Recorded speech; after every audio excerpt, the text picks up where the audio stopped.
안녕하세요. 제잘제잘 하늘학교의 박현영입니다. 오늘은 우리 아이 공부의 시작 책이라는 주제로 서울삼육초등학교에서 20년 동안 학생들을 지도하고 계시는 박미리 선생님과 함께 하겠습니다. 선생님, 안녕하세요. 선생님과 함께 공부했던 순간이 15년 전이었던 것 같은데 15년 만에 선생님을 이렇게 만나 뵙게 되어 정말 기뻐요. 안녕하세요. 저도 선생님과 함께 이 순서를 준비한다는 이야기를 듣고 선생님이 어렸을 적 조용히 앉아있던 모습이 떠올랐어요. 선생님이 그때 정말 많이 웃었었나 봐요. 감사합니다. 선생님 그동안 많은 제자들을 만나셨을 텐데 저를 기억해 주신다는 것만으로도 감동이었어요. 선생님은 선생님으로서 언제 행복감을 느끼시나요? 선생님처럼 어린 시절 하나님에 대해 배웠던 그 마음을 간직해서 교회에서 각자 자신의 몫을 해내는 모습을 볼 때마다 뿌듯하답니다. 선생님처럼 저를 기억해주면 더 고맙고요. 선생님과 부모님이 물려주신 신앙이 커서도 제 신앙을 지켜가는 힘이 되는 것 같아요. 부모님들의 모습이 어떻게 기억되어야 할까요? 많은 아이들을 보며 가장 중요한 건 부모님의 모습이라고 생각합니다. 초등학교 시기의 아이들은 부모님의 영향을 훨씬 더 많이 받고 부모님의 말씀에 순종적인 모습을 보여줍니다. 따라서 부모님들이 자녀의 교육 방향을 정하고 그 방향에 따라 이끄는 것이 매우 중요해요. 그렇다면 어떻게 하는 것이 올바른 방향일까요? 가장 중요한 건 하나님의 뜻에 따라 자녀를 양육하겠다는 의지를 세우는 거예요. 우리가 하나님의 뜻을 알기 위해서는 하나님을 경외하는 것이 선행되어야 합니다. 잠언에 보면 솔로몬은 하나님 경외의 중요성을 여러 차례 반복하여 말하고 있어요. 잠언 1장 7절에 보면 여호와를 경외하는 것이 지식의 근본이거늘 미련한 자는 지혜와 훈계를 멸시하느니라. 또 잠언 23장 17절에서 18절을 보면 내 마음으로 죄인의 형통을 부러워하지 말고 항상 여호와를 경외하라. 정령이 내 장래가 있겠고 내 소망이 끊어지지 아니하리라. 자녀가 어렸을 때 하나님을 경외하며 그분을 온전히 신뢰하는 마음을 갖게 하는 것이 중요해요. 자녀 교육에 있어서 가장 중요한 건 하나님을 향한 방향 설정이겠군요. 그럼 다음 두 번째, 부모 자신의 모습을 객관적으로 평가할 수 있어야 해요. 자녀는 신기하게도 부모의 모습을 그대로 보여줍니다.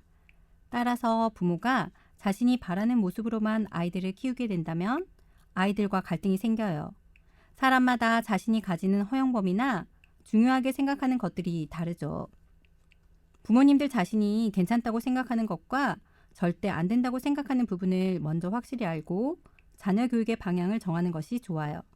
그렇지 않으면 주변의 말에 따라 흔들리며 자녀 교육의 중심을 잃을 확률이 높답니다. 세 번째, 부모님들 스스로에 대한 파악이 끝났다면 내 자녀가 어떻게 자라기를 바라는지 모습을 정해야 해요. 아이들에게 진로 교육을 할 때 가장 먼저 하는 것이 어른이 되었을 때 어떤 모습일지 상상하도록 하는 거죠. 그리고 그 목표를 위해 어떤 것들을 키워야 할지 거꾸로 생각해 보도록 해요. 부모님들도 자녀들이 나중에 어른이 되었을 때 어떤 모습이었으면 하는지 정해보세요. 이것도 잘하면 좋겠고 저것도 잘하면 좋겠고 모든 부모님들의 희망이겠지만 우리도 완벽하지 못한 것처럼 우리 자녀들도 모든 것을 잘할 수는 없답니다. 꼭 갖추었으면 하는 모습들을 정하셔야 해요. 정하셨다면 마지막으로 자녀의 초등학교 시기 동안만이라도 부모님이 세우신 계획을 최대한 변경시키지 마시고 일관성을 가지고 그대로 자녀에게 교육을 시켜주셔야 합니다. 올바른 교육관을 정한 후 초등학교 시절 동안 부모님들이 자녀들에게 꼭 가르쳐야 하는 것이 있다면 무엇일까요?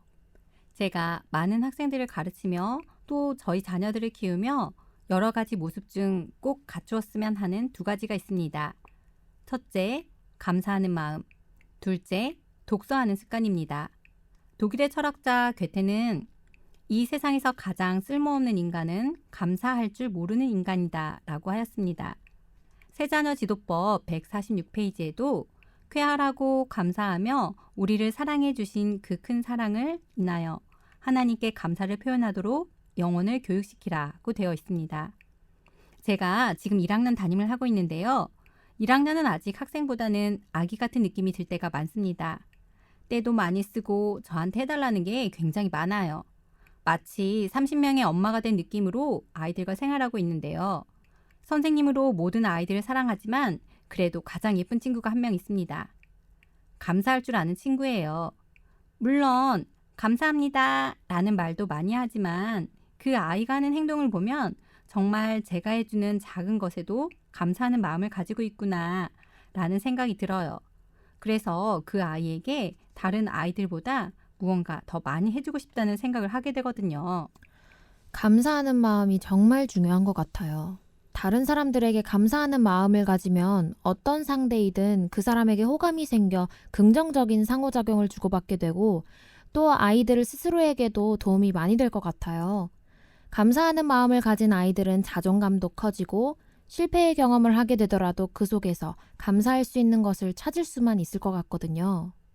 부모님들이 우리 아이를 어떻게 하면 바르게 키울 수 있을까 고민을 많이 하시는데요.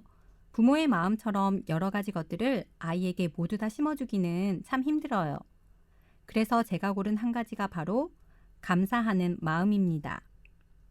감사하는 마음은 자기 스스로를 키우는 마음이며 주변 사람들도 행복하게 만들어주어 다시 주변에서 사랑을 많이 받을 수 있는 비법이거든요. 선생님, 두 번째 꼭 갖추어야 할 습관이 독서라고 하셨는데요. 제가 커보니 독서가 정말 중요하다는 생각을 하게 되었어요. 요즘에는 책 읽기의 중요성을 강조하는 책들이 많아서 책 읽기가 정말 중요하다는 것을 모두 잘 아는 것 같지만 자녀들에게 책 읽기 교육을 실천하는 분들은 많지 않은 것 같아요. 그래서 안타까운 마음에 기회가 될 때마다 꼭 책을 읽히셔야 한다고 말씀드려요. 저는 어렸을 적부터 책 읽기를 좋아했고 책에 대한 행복한 경험들 때문인지 학교에서 아이들을 가르칠 때도 저희 자녀들을 양육할 때도 독서 관련 교육을 많이 하는 편입니다. 선생님은 독서 교육에 관심이 많으신 것 같아요. 독서 교육에 있어 중요한 부분이 무엇일까요? 먼저 부모님들이 책을 읽으시는 모습을 많이 보여주는 것이랍니다. 저희 반 아이들이 부모님에 대한 불평을 하는 것 중 가장 많은 부분을 차지하는 것이 엄마는 핸드폰하고 아빠는 게임하면서 자기들한테는 공부하라고 하는 거래요. 1학년도 이렇게 생각하는데 학년이 올라가면 반항심이 무지무지 커질지도 몰라요. 부모님들께서 가장 좋은 책인 성경을 읽으시는 모습을 보여주는 것만으로도 아이들에게 독서 교육과 신앙 교육을 모두 할 수 있는 가장 좋은 방법이 될 수 있습니다. 그렇다면 성경 외에 부모님들께 추천해 주실 책이 또 있을까요? 저는 학교에서 아이들을 가르치고 또 두 자녀를 키우다 보니 요즘 가장 많이 보는 책들은 자녀 교육과 관련된 책들입니다. 그래서 제가 가지고 있는 교육관과 가장 비슷한 책들을 소개시켜 드리려고 해요. 제가 처음에 말씀드렸던 것처럼 부모님이 자신의 모습, 자신의 교육관을 아는 것이 중요해요. 제가 고른 책들은 제 교육관과 가장 비슷한 책들이기 때문에 부모님들에게 권할 수 있는 좋은 책들이기는 하지만 읽어보시다가 부모님들 생각과 다른 부분이 있다면 무작정 따라하시는 것보다는 여러 가지 다른 책들도 찾아보시기를 권해드립니다. 부모님의 중심 세우기, 시작부터 중요하네요. 오늘 추천해 주실 첫 번째 책은 무엇일까요?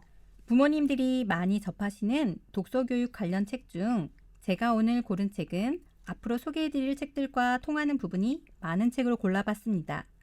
공부머리 독서법이라는 책인데요. 저에게 주어진 시간은 한정적이어서 모든 것들을 설명해 드릴 수 없지만 제 이야기를 들으시고 더 궁금하신 부분이 있다면 한 번씩 읽어보셨으면 합니다. 공부머리 독서법이라는 제목만 봐도 공부와 관련된 독서의 중요성을 알려주는 책일 것 같아요. 책이 주는 다양한 이로운 점이 많지만 저는 부모님들께 학습과 관련된 내용들을 중심으로 알려드릴 예정이라 공부와 관련된 책을 고르게 되었습니다. 책을 많이 보는 것은 엄청난 내공을 쌓는 과정이랍니다. 저는 개인적으로 모든 공부는 독서를 통해서 할 수 있다고 생각하는 편입니다. 모든 지식의 기초는 초등학교 때 쌓을 수 있고요. 부모님들이 자녀들에게 책을 읽게 하는 가장 첫 번째 이유가 책을 읽는 것이 공부에 도움이 될 거라 생각하시기 때문일 거예요. 선생님, 정말 책만 읽어도 공부를 잘하게 되는 걸까요? 요즘 친구들을 보면 책을 별로 읽지 않는 것 같아요. 책을 꾸준히 읽게 할 수 있는 방법이 혹시 있으실까요? 먼저 부모님이 책의 중요성을 아는 것이죠. 그래서 이 책을 읽어보시고 우리 아이에게 책을 꼭 읽혀야겠다라는 생각을 가지고 초등학교를 보내는 동안 흔들리시면 안 됩니다. 흔들리실 때마다 이런 종류의 독서 교육 관련 책들을 계속 읽다 보면 마음이 다 잡아진답니다. 부모님이 중심을 잡고 일관성을 키우기. 그래서 선생님이 처음에 강조하셨군요. 부모님이 책이 중요하다는 것을 알고 꼭 독서 습관을 키우겠다고 다짐을 했다면 자녀들이 독서에 재미를 느끼고 습관화할 수 있도록 구체적인 방법도 알려주세요. 부모님들이 독서에 관심을 가지셨다면 자녀들에게도 즐거운 경험을 만들어 주셔야겠죠? 아이들이 스스로 책을 가까이 할 수 있는 경험을 만들어 주시면 좋아요. 저는 저희 아이 1학년 여름방학 때 다양한 도서관 10군데 가보기를 해보았어요. 집 옆에 도서관부터 시작하여 잠실 어린이 도서관, 서울시 시청도서관, 한옥도서관 등 도서관 자체 구조도 특이하고 책 읽는 분위기가 색다른 곳을 찾아 도서관에 대한 흥미를 가지도록 이끌었었어요. 그리고 아이들과 교보문고를 자주 가는 편인데요. 서점이라는 공간과 친하게 만들고 자신들이 고른 책들을 사는 재미를 알게 해주었어요. 그래서 교보문고에서 느낄 수 있는 분위기와 향을 참 좋아한답니다. 향수로도 나와 있는데 저희 아이들은 공부할 때 집중하고 싶으면 그 향을 방에 뿌리기도 한답니다. 책에 대한 즐거운 시작, 스스로 책을 읽을 수 있는 첫걸음이겠어요. 책을 좋아하게 되면 스스로 책을 열심히 읽게 되나요? 초등학교 1학년 학부모님들이 많이 궁금해하시는 것 중 하나가 책 읽기 독립은 언제 하냐는 것인데요. 책 읽기 독립은 자녀가 원할 때까지입니다. 어렸을 때 책을 많이 읽어주셨을 텐데요. 초등학생이 되면 글도 배우고 혼자 읽어야 된다는 생각을 하실 거예요. 하지만 한글을 알게 되었다고 글의 내용이 바로 파악될 만큼 책 읽기가 바로 성장하지는 않아요. 아이들 스스로 책을 읽고 내용 이해를 하게 된다면 옆에서 부모님이 읽어주시는 속도가 너무 느려 혼자 읽고 싶어 해요. 그때가 독서 독립을 할 수 있는 시기입니다. 혼자 독서를 하게 되었다고 해서 계속 책을 읽게 되는 건 아닌 것 같아요. 학년이 올라가며 계속 책에 대한 관심을 가질 수 있도록 하는 방법도 있을까요? 초등학생 시기는 다양한 분야에 대한 지식을 스펀지처럼 흡수하는 시기예요. 책에 대한 관심이 생기면 책을 통해 자신이 원하는 정보들을 얻으며 아는 즐거움을 배우게 되는 시기입니다. 그래서 부모님들이 관심을 가지고 자녀들에게 맞는 책을 추천해 주시면 좋아요. 학년별로 읽었으면 하는 책이 있을까요? 우선 초등학교 교육과정과 아이들의 발달 단계를 고려해서 흥미를 가질 수 있는 분야의 책을 읽도록 해주시면 되는데요. 1학년은 전래동화와 위인전을 추천해 드립니다. 제가 고학년 담임을 하며 깜짝 놀랐던 부분이 아이들 중에 가장 기본적인 전래동화 이야기도 모르는 경우가 있었어요. 아이들의 발달 단계를 보면 2학년 정도만 되어도 전래동화 읽기를 별로 좋아하지 않아요. 있을 수 없는 허황된 이야기라고만 생각하거든요. 전래동화를 유치원 때 다 읽었다는 경우도 있지만 유치원 때는 이야기 중심으로 읽었을 거예요. 1학년 때는 이야기와 함께 그림이나 배경, 용어들에 관심을 가지도록 해주세요. 초등학교 사회 시간에 가장 중요한 부분 중 하나가 우리나라의 전통문화, 역사인데요. 그 배경을 이해하려면 전래동화 이야기를 읽으며 접해보는 것이 도움이 됩니다. 1학년 후반기쯤부터는 위인전을 소개해 주시고 2학년에서는 삼국유사, 삼국사기와 관련된 구체적인 역사 옛이야기 시리즈들을 읽도록 해주세요. 역사뿐 아니라 고전문학의 기초를 쌓도록 도와줍니다. 2학년 시기는 아이들이 스스로 글을 읽으며 다양한 책에 관심을 보이기 시작하는데요. 그 중에서도 창작동화를 가장 좋아해요. 학교 생활, 친구들의 생활이 적어져 있는 자신의 모습과 비슷한 다른 이야기에 재미를 느끼게 됩니다. 저학년 때 선생님이 추천해주신 책들을 읽으며 독서 습관이 시작될 것 같아요. 주로 전집으로 볼 수 있는 책들이 많아 부모님들이 골라주시기에도 편하겠어요. 하지만 아이들이 안 읽으려고 하면 어떻게 해야 하죠? 저학년들은 부모님이 목표를 세워주고 그 결과에 도달하도록 자극해주는 것이 효과가 높아요. 스티커 붙이기만 해도 안 할 때보다 훨씬 도전적인 모습을 볼 수 있어요. 전집이라면 부모님들이 쭉 리스트를 만들어 놓고 읽은 책에 스티커 붙이기 등을 하며 목표를 도달했을 때마다 격려해 주시면 좋아요. 물론 보상도 부모님이 정하지 마시고 아이들과 함께 정해보시기를 추천해 드립니다. 저도 어렸을 때 교회에서 하는 활동할 때마다 달란트 모르기 위해서 열심히 했던 기억이 있어요. 아이들은 무언가를 모으는 활동에 흥미를 느끼나 봐요. 그럼 본격적으로 공부를 시켜야 하는 3학년 때부터는 어떻게 할까요? 3학년이 되면 공부할 양이 많아졌다고 생각을 하세요. 과목도 많아지고 그 공부들을 다 해야 한다고 생각하시거든요. 국어, 수학, 사회, 과학, 문제집을 사서 풀리기 시작하시죠. 하지만 독서 교육을 통해서도 문제집을 풀리는 효과와 같은 결과를 얻을 수 있어요. 수업만 집중해서 듣는다면 크게 어려움은 없습니다. 수업에 집중하지 않거나 배경 지식이 부족해서 초등학교 때 수업에 흥미를 잃고 좋은 결과를 얻기 어려워요. 3학년이 되면 부모님이 먼저 조급한 마음을 버리고 교과와 관련된 책을 더 많이 소개해 주세요.